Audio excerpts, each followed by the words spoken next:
Hello everyone and welcome to my Bold and Beautiful Today channel. Nick gets fired by Ridge, and Luna contacts Hayes. Why are you here, in LA? Ridge asks Nick at Forrester, expressing his surprise at seeing him. The sunshine in California was calling, according to Nick. According to Brooke, they were catching up and discussing Jack's accomplishments at Forrester International. According to Nick, he is more like his mother.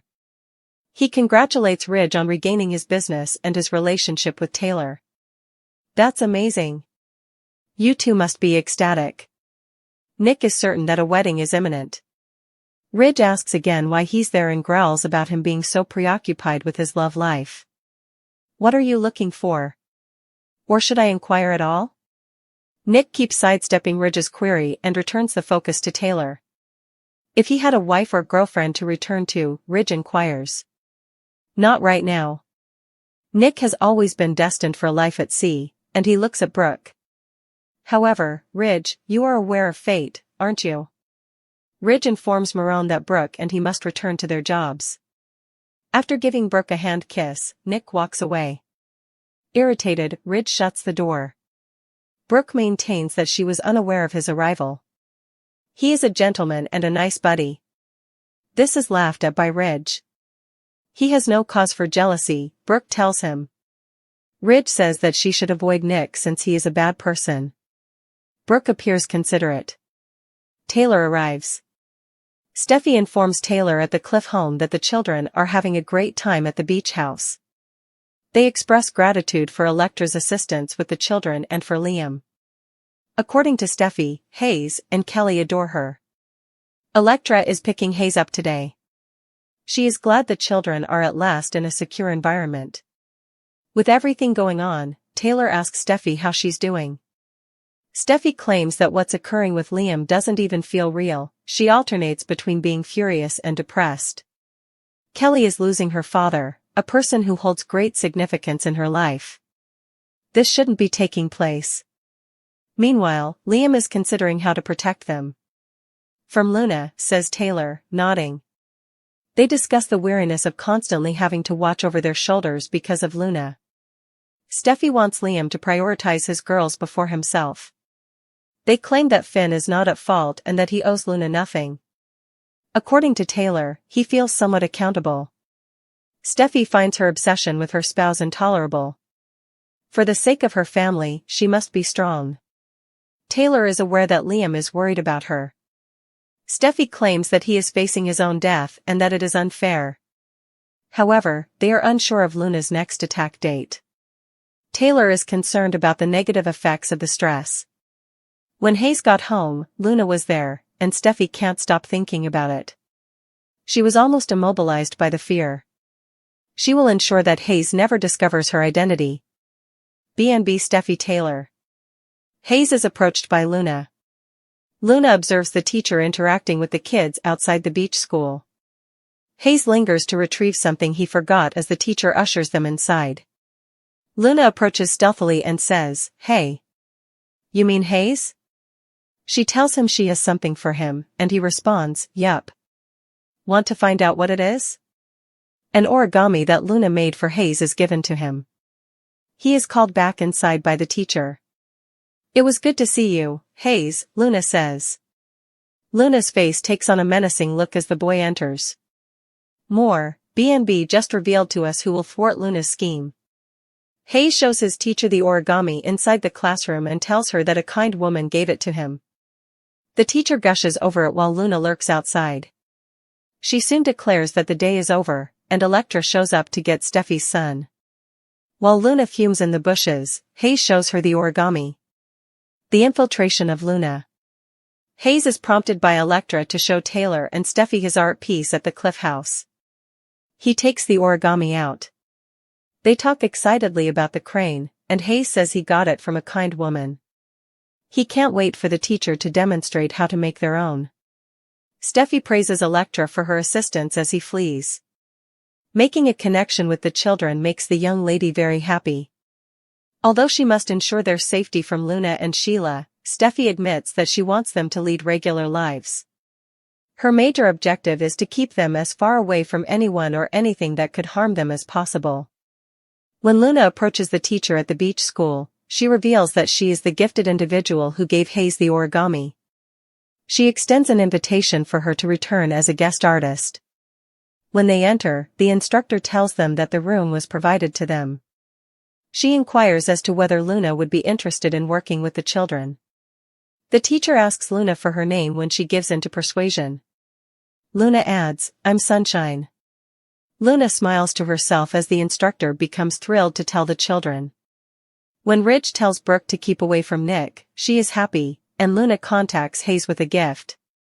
Wednesday, June 18, 2025, on today's episode of Bold and the Beautiful, Ridge asks why Nick is returned, Steffi tells her mother how difficult it is to lose Liam, and Luna confronts Hayes.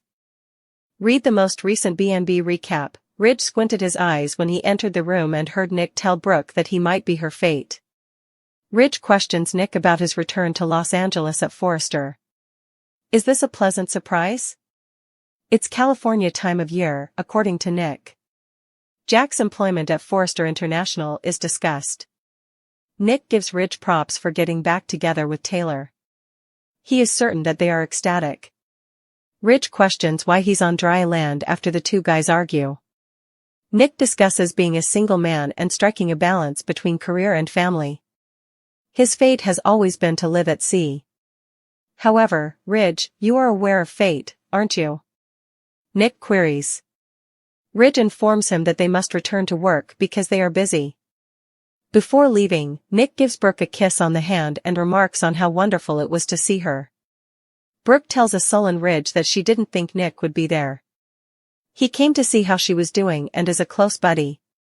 He has no right to feel jealous, she assures him. Ridge warns her not to associate with Nick, claiming that he is a bad person. She smiles at the thought. Steffi and Taylor enjoy tea at the Cliff House while discussing how kind Liam was to allow the kids use the beach house. They discuss how well Electra gets along with the children. Steffi is simply happy that the children are at last in a secure environment. Taylor inquires about her daughter's ability to handle everything. It seems as though Steffi is always fluctuating between denial, despair, and rage. That's typical, according to her mother. According to Steffi, it isn't and shouldn't be taking place. Liam handles it all with such bravery and composure. His only concern is ensuring their safety. Steffi wants him to avoid being anxious. Taylor holds Bill responsible for this catastrophe. They talk about Finn's struggles adjusting to having a daughter named Luna. Even if he is not at blame, he still feels bad. Steffi finds it unbearable that Luna is obsessed with dating him. It's terrible. She keeps thinking about when Luna will attack once more. Her mother is concerned about the tension, but Steffi is unable to stop it. They talk about how Hayes and Luna will never be biological siblings. Steffi is certain that he never find out who Luna is. Luna observes as Hayes and the other children show their instructor the items they discovered on the sand outside the beach home. Hayes remains outside to get something while the other children file inside. Luna runs over to him right away. I have a present for you. Would you like to know what it is? She inquires. His teacher summons him in after she handed him an origami bird. Hayes reveals the origami to his teacher inside and explains that he intends to create a tale about it. She says she will bring origami paper for everyone. They applaud. Electra shows up. With much excitement, Hayes rushes to her and shows her his bird. Luna sneers as she looks at the origami through the window. Hayes shows his origami crane to his mother and grandmother when Electra gets him home. He reveals that he received it from a nice lady. Steffi tells Electra how appreciative she is of her assistance as he flees. Spending time with her Forrester family makes Electra happy. All Steffi wants is for the children to feel safe and lead regular lives. With Luna and Sheila out there, things haven't been simple. Miss Dillon, the teacher, is closing up back at the beach home when she runs across Luna. She assumes she handed Hayes the bird when she sees her holding some origami. She invites Luna to perform as a guest artist in the class. After bringing her inside, the instructor tries to persuade her to return to teach the children. Luna finally gives up. She calls herself Sunshine. Dylan can't wait to tell the children. Luna chuckles to herself. After Nick Brooke kisses Taylor, Ridge disparagingly suggests her. Out of retaliation for catching Nick with Brooke, Ridge pops the question to Taylor. According to John McCook, Eric stands by Bridge as an accident threatens. Will this hopeless engagement be ruined by jealousy? Inside are spoilers for B&B. Ridge's special advice to Taylor after departing with Nick's Brooke spells. Ridge Forrester makes the most cliched move in his playbook just when we thought the love triangle couldn't get any messier, and poor Taylor Hayes is about to suffer the price. The envy that began it all. Ridge, oh. Ridge is sweet and predictable.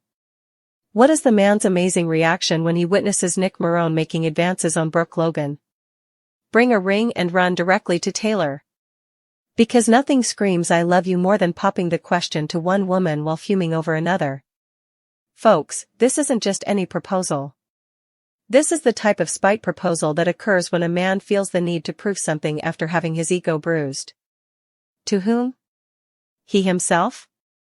Brooke? The cosmos? Who knows?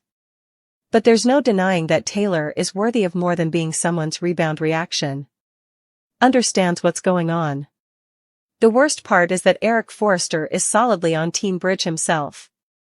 Yes, Daddy Dearest is in favor of Ridge and Brooke's reconciliation. When your own father is supporting your ex while you're proposing to someone else, can you imagine how awkward family gatherings would be? Eric has lived long enough to witness the development of this trend. He is familiar with his son. He is aware that whenever Ridge's relationship with Brooke becomes tough, he tends to turn to Taylor. It is comparable to viewing a decades-old tennis match. The trend we cannot disregard. I must make reference to Ridge's past without bringing up any particular unverified incidents. Based on the information provided in the source, which states that he was engaged to one person while pursuing Brooke, I may discuss his overall pattern. Shall we discuss Ridge's past performance? There is history behind this man. Do you recall when Brooke was seeing someone else and he was engaged to another woman? He makes a big move out of jealousy, and then, surprise. In the end, he pursues Brooke nevertheless. The cycle is as foreseeable as the changing of the seasons. Ridge observes Brooke content with a different man. Ridge goes into a panic. Ridge pops the question to whoever is free, which is typically Taylor. Ridge acknowledges his desire for Brooke. Repeat after rinsing. What Taylor should know about this? Taylor, poor guy. The woman could perform this dance in her sleep because she had done it so many times. The crucial question is whether she will eventually come to her senses and refuse. Consider it. A psychiatrist is what she is. When she observes toxic trends, she should be able to identify them. And this? This emotional manipulation is textbook. Despite his sudden realization that Taylor is his true love, Ridge has decided not to pop the question. His jealousy went into overdrive when he saw Nick with Brooke, which is why he is proposing. Taylor must be aware of this. She must know deep down that Ridge is using her as a band-aid to patch up his damaged ego. Specifically, will she be able to walk away this time? Nick's appropriate moment. To give credit where credit is due, Nick Marone's timing is flawless. Nick shows up to mess things up just as Ridge thought he had Brooke on the back burner. And truthfully? Well done. Instead of being someone's fallback option, Brooke deserves someone who genuinely chooses her. Brooke may be waiting for Nick's return in order to finally recognize Ridge for the indecisive guy he is. Nick is demonstrating to Brooke what it's like to be someone's top priority while Ridge is busy making spiteful proposals. The repercussions we're all anticipating. What comes next, then? This engagement is doomed from the beginning, if history is any guide. Like a transient tattoo, Ridge will wear that ring on Taylor's finger for a short time until it disappears. When Ridge is forced to deal with the fallout from his actions, the true drama will begin. Is Taylor going to finally had enough? This time, will Brooke truly remain with Nick? Above all, will Ridge ever see that you can't exploit one woman to incite jealousy in another? This whole thing is a powder bomb waiting to blow since Ridge is acting out of pure envy and Eric is supporting Bridge. One misstep, one last glance between Ridge and Brooke, and Taylor's heart is shattered once more. The most depressing aspect? Everyone has watched this film before. We are aware of the conclusion. However, we continue to watch in the hopes that this time will be different. Can the Logan legend finally end the Ridge cycle on The Bold and the Beautiful? Nick's bet and Brooke's crossroads. Will Brooke Logan Forrester eventually escape the heartbreaking, decades-long cycle with Ridge Forrester? This is the unanswerable conundrum that haunts The Bold and the Beautiful. Nick Marone's abrupt return and audacious declaration of intent give it a fresh, thrilling intensity. Nick isn't just another suitor, he's the most attractive, real substitute Ridge Brooke has ever met, a man who exemplifies the consistency, steadfast loyalty, and sincere partnership she's always drowning in outside of the toxic destiny whirlpool. Brooke is forced to face a painful reality when he takes a risk to win her heart. Running away from Ridge means choosing a completely different life, one that necessitates shattering the fundamental myth that has defined and constrained her existence, rather than just choosing a different man. Nick provides a lifeline to calm and tranquility, but Brooke's self-destructive past, Ridge's attraction, and the deeply embedded story of destiny make her freedom anything but certain. This is an existential struggle for Brooke's identity, not just a romantic decision. Ridge Forrester is more than just a man to Brooke, he is an addiction, a religion, and a self-fulfilling prophecy known as destiny. Their pattern is marked by betrayal, reunion, intense desire, paralyzing insecurity, and final breakdown. This is the siren song of destiny versus Nick's sanctuary. The last, harsh lesson should be Ridge's recent abandonment, which was motivated by Brooke's understandable but ill-timed disclosures as well as his own insatiable trust concerns. However, destiny distorts Brooke's perspective. She confuses poison for depth and identifies the strong, frequently painful highs and lows with true love. She experiences a chemical reaction from Ridge's presence that overcomes reason and self-preservation. The thought of him, the possibility of that all-consuming passion, has a magnetic force that Nick's steady, calm love finds difficult to match on a purely visceral, addictive level, even after disillusionment. Nick, on the other hand, stands for tranquility, which Brooke has hardly ever permitted herself to feel. By giving her her sight back and supporting her through previous scandals without the criticism or conditional love Ridge frequently bestows, he has shown her that he loves her without conditions.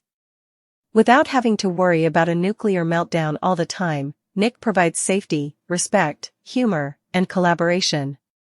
His risk depends on Brooke at last appreciating harmony over disorder, deference over fixation, and a love that uplifts rather than depresses her. He is placing a wager that the woman who has endured so much hardship is now prepared to look for safety. Brooke's personal war, breaking free means breaking herself. Brooke needs to have a significant personal transformation in order to genuinely pick Nick and end the Ridge cycle. It entails tearing down the destiny narrative that she has been clinging to for more than 3 decades. This is a rejection of a fundamental belief system, not just a change of partners. It entails acknowledging that her marriages, her dignity, and her connection with Bridget were all ruined by the great love story she gave up everything for. It entails facing her own involvement in the cycle, including her impetuous admissions, her readiness to overlook Ridge's inexcusable transgressions, and her preference for romantic approval over her own and her kids' welfare. She is forced to rethink what love is after choosing Nick. Is it Nick's cozy, nurturing hearth or Ridge's destructive, addicting fire?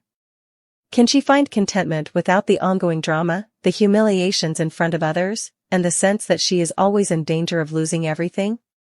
This change within is enormous. It calls for a bravery and self-awareness that Brooke has seldom ever maintained. When given calmer options, she has a history of running away to Ridge-like characters, see Bill Spencer, or returning to Ridge himself. Because of Nick, she is forced to deal with the uneasiness of making a different decision and to turn off the siren call of destiny, which whispers that this time, Ridge will change and that things will be different. The external minefield, Ridge's pull and Hope's shadow. Despite Brooke's inward enlightenment, outside influences might still sabotage her journey to independence. Ridge Forrester isn't a spectator. His current distance from Brooke stems from bruised pride and rage rather than a sincere wish to let her go. Ridge is likely to counterattack the moment he feels Brooke is moving on with Nick, a man he despises and whose sincere love for Brooke directly threatens his ego and authority. You can anticipate lavish displays, impassioned statements that invoke destiny, reminders of their common past and family, hope, and subtle, or not so subtle, manipulations intended to rekindle Brooke's addiction and break her newly discovered determination. Ridge is well aware of Brooke's weaknesses and knows exactly which buttons to press. Hope Logan also becomes an important factor. Because of her connections with Thomas and Douglas, Hope's life is intimately linked to the Forresters. Given Hope's own intricate personal relationships, Brooke's mother impulse to keep her close may easily entice her to return to Ridge's sphere of influence. Ridge will not think twice about using the complex family network and their shared grandchild, Beth, as emotional blackmail. Nick, the outsider, finds it difficult to overcome the strong sense of guilt that could result from the urge to preserve the family unit, however shattered, for Hope's sake. Nick's bet, is love enough for liberation? Nick's comeback is a brilliant use of story possibilities. If Brooke really wants to end the cycle, his is her only realistic option. He provides unconditional love, judgment-free support, and a future based on respect for one another rather than compulsive desire. His wager is that Brooke, the strong, devoted, and perceptive woman he perceives beneath the destiny preoccupation, is at last prepared to come out and assert a more fulfilling life. He is placing a wager on her ability to develop, which her admirers have long desired but have rarely seen in a sustainable manner. But Nick's task is to help Brooke maintain her victory, not just win her. In order to survive Ridge's impending assault and the pull of Brooke's own deeply rooted habits, he must offer not merely an alternative, but an enticing one. His role is to assist her in creating a new identity, that of Brooke Logan, free woman, rather than Brooke Logan Forrester, prisoner of destiny.